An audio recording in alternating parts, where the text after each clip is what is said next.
What's going on, guys? Char cloth, punky wood, which is better? Stay tuned, we're going to find out. Alright, let's go ahead and give this charred punk wood a try. See how she does.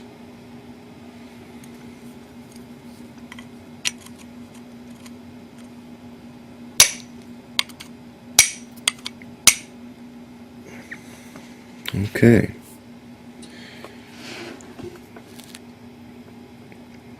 A couple strikes later, we have an ember. We go ahead and smother this out. Get right back with you with a piece of char cloth. Okay, and here we are with a piece of char cloth. Now for the char cloth, I'm actually just going to put this right here, right next to it, and kind of brace it on the ground. I didn't do that with my punk wood just because I don't want to knock the tin over and throw my punk wood everywhere. So let's give this a try, see how it works.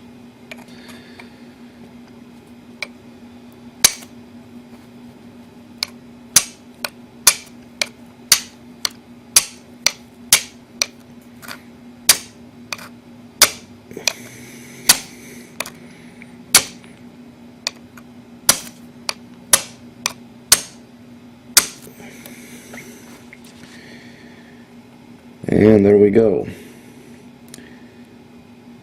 Took a few tries, but we still got an ember.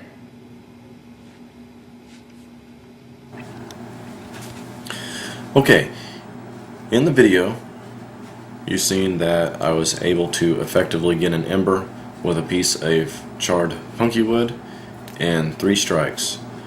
It took multiple strikes to get an ember with the char cloth. Does that mean that punky wood or charred punky wood is better than the char cloth? No, it does not. It simply means at that particular moment it took far more strikes to get an ember, plain and simple. Neither one of these items are better than the other as far as performance wise, okay? Both perform great, both get, take a spark very easily, both hold an ember very easily. There is one big factor as to why, in my opinion, charred punky wood is far superior to char cloth, and that is the fact that this is readily available in any woodland area that you go to. This is not. Okay? Any woodland area that you walk into, you can find punky wood within a couple minutes. Okay? If you have the means to make a fire at that point, you can make charred punky wood.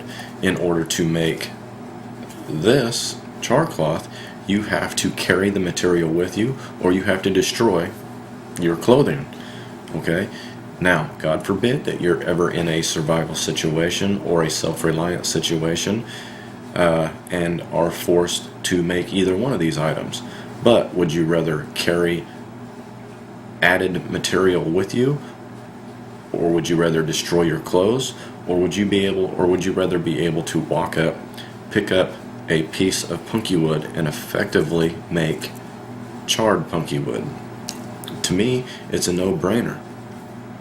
I would much rather be able to readily find the material that I need to make my charred substance versus destroying my clothes or carrying extra material with me.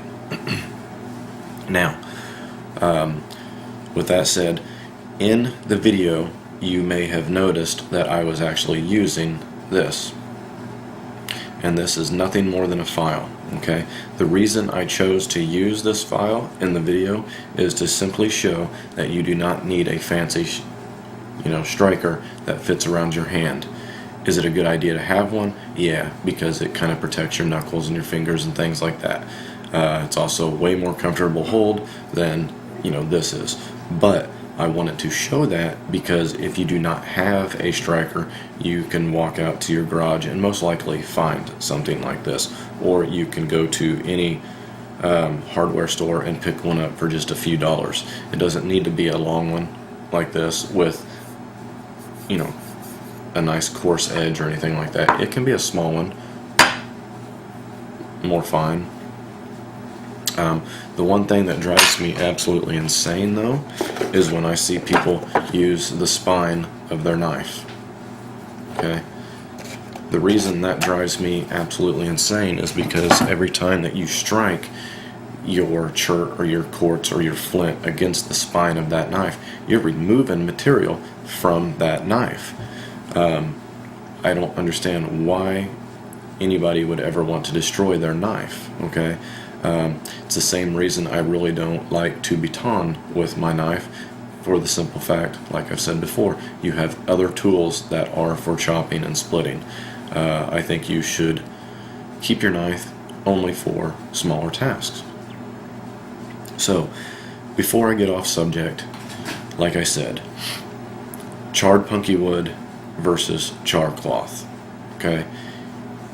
They are both equal in the way they perform. That's my opinion. But I do believe that charred punky wood is far superior to char cloth, just in the simple fact that it is readily available. So, give it a shot, guys. You try it, you compare the two of them, and you see how they perform. They both perform the same. So, hope you guys have enjoyed this. If you have any questions, you know how to contact me. Give me a thumbs up, subscribe to my channel. Have a good evening, guys.